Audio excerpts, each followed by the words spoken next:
तुम्हाला तर माहितीच आहे की मी माहेरी आलेले आहे आणि हे माहेरचं काहीसं असं सकाळचं वातावरण होतं. धुकं खूप छान पडलं होतं म्हणून मग मी शूट घेतलं. शूट घेण्याचा मोह काय आवरला नाही सकाळी मी लवकर उठले होते म्हणून. तर सकाळी उठल्या पहिलं घरामधली स्वच्छतेची कामं असतात आणि मला स्वच्छता खूप आवडते. तुम्ही माझ्या प्रत्येक ब्लॉगमध्ये बघता.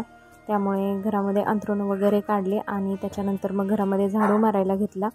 कारण आज आहे आमची यात्रा, म्हणजे माझ्या माहेरची यात्रा. ह्या वर्षी काही करायची नाही आहे, पण यात्रा आहे. नमस्कार, मी प्रतिमा परियान मॉममध्ये तुमचं मनापासून स्वागत करते. तुमचा आजचा दिवस खूप छान आणि मस्त जाऊ दे. तर आज आहे यात्रा आणि सकाळी लवकर उठलो होतो. तर आता आवरतोय आणि आवरल्यानंतर आता मग मी तुम्हाला दाखवते. आईच्या इकडे आले की खाली फेरफटका मारायला सकाळी गेले की मी अशी फुलं घेऊन येते. उठ आता, उठा, उशीर झाला, 9 वाजत आले तर आपल्याला जायचंय परत तिकडे देवाला, माहितीये का.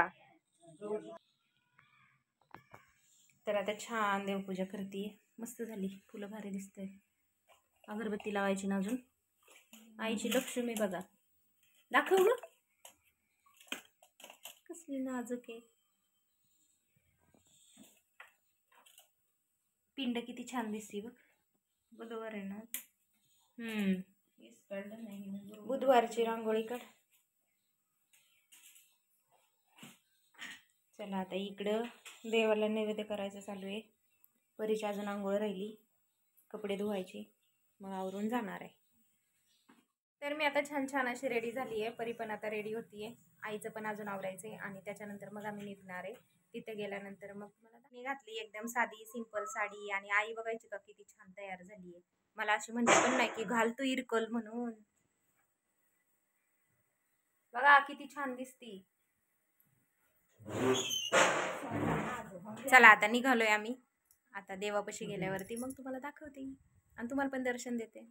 तर आमची ह्यावर्षी यात्रा नाही आहे, पण ह्यावर्षी आईने दंडवट घेतलं होतं. कारण आईचा काहीतरी नवस होतं, त्याच्यामुळे मग आईने दंडवट घेतलेलं. तर ते मी तुम्हाला दाखवते आमच्या इकडे कशाप्रकारे दंडवट घेतात. असंच असतं, घरापासून ते मंदिरापर्यंत, म्हणजे भैरवनाथाचं मंदिर जे आहे तिथपर्यंत दंडवट. आणि हे सगळं शूट परीने घेतले, त्यामुळे थोडं समजून घ्या.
तर यात्रेपासून देवाची लग्न 8 दिवस आधी असतात. त्यावेळेस काय मी आले नव्हते, तेव्हा मी काही नारळांचं तोरण बांधलं नव्हतं. तर आज मी 5 नारळांचं तोरणसुद्धा बांधले आणि देवाचं छान दर्शन घेऊन झाले देवाचं. त्याच्यानंतर बाहेर आले आणि सगळ्या बायका, सगळ्या मुली, सगळ्या माहेरवाशिनी आल्या होत्या. त्यांच्यासोबत बोलले, हळदी कुंकू लावलं.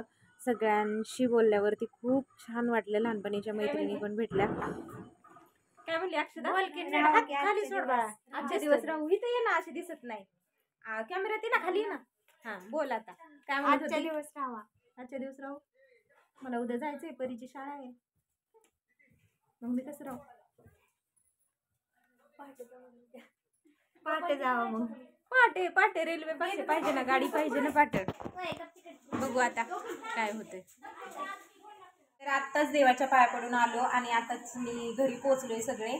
तर आता बघूया, चेंज नाही करणार आहे कारण थोडं बाहेर पण जायचंय आणि नंतर बोलते आता मी तुमच्याशी. कारण पोटाला भूक पण खूप लागली. सकाळी काही खाल्लं नव्हतं, फक्त चहा पिलं होतं.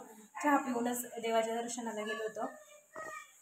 सकाळपासूनची भांडी, कपडे आणि सगळा राडा घरामध्ये पडला होता, तो सगळा आवरून घेतलाय मी. आत्ताच भांडी घासली, सगळा झाडू मारला आणि आता कपडे धुतीये.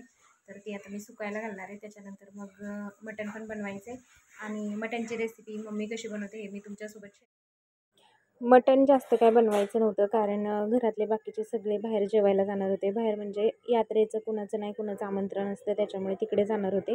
त्यामुळे फक्त आमच्या दोघींसाठीच मटण बनवते. तर त्यासाठी मटण आणले आणि मटण स्वच्छ धुवून घेतलं, ते चिरून घेतलं. नंतर कांदा, कोथिंबीर आणि खोबरं पण घेतलेलं आहे खिसून. तर आता कुकर गरम करायला ठेवला आहे आणि मटणमध्ये मी मीठ आणि हळद टाकून छानपैकी त्याला मुरायला ठेवलं. तर आता तेल चांगलं गरम झालं आहे. तेलामध्ये पहिलं मांदं फ्राय करणार आहे. म्हणजे जी चरबी असते ना ती फ्राय करतो तेलामध्ये, तेव्हाच ते नंतर छान लागते. तर ते मांदं छान फ्राय झाल्यानंतर आता कांदा टाकला आहे मी आणि कांदा पण असाच चांगला लालसर भाजून देणार आहे. आणि त्यानंतर मग ओल्या खोबऱ्याचा किस आणि थोडा वाळल्या खोबऱ्याचा किस घेतलेला होता, तो सुद्धा मी त्याच्यामध्ये ॲड करते आहे. तो सुद्धा चांगल्या प्रकारे परतून घ्यायचा. नंतर कोथिंबीरसुद्धा त्यामध्ये परतून घेते आणि हे सगळं छान असं परतून घेतलं की त्यामध्ये आपण हे मिठाचं म्हणजे मीठ आणि हळद लावून ठेवलेलं मटण जे आहे ते त्यामध्ये टाकणार आहोत शिजण्यासाठी. तर आता मी हे त्यामध्ये घालून घेतले आणि आता चांगलं फ्राय करून घेते आणि बारीक गॅसवरती हे ताटाने झाकून ठेवायचं आहे. म्हणजे कुकरवरती ताट ठेवायचं आहे आणि त्याने झाकून ठेवायचं म्हणजे मटण खाली चिटकतसुद्धा नाही बुडाला आणि पाणीसुद्धा छान सुटतं. तर आता ताटामध्ये मी पाणी ठेवलं आणि बारीक गॅस केला आहे. तर आता पाणी पण चांगलं गरम झाले आणि मटणला तुम्ही बघू शकता पाणीसुद्धा सुटलेलं आहे. तर आता हे गरम झालेलं पाणीसुद्धा ह्या कुकरमध्येच मी टाकून घेणार आहे म्हणजे मटण छानपैकी शिजलं जाईल.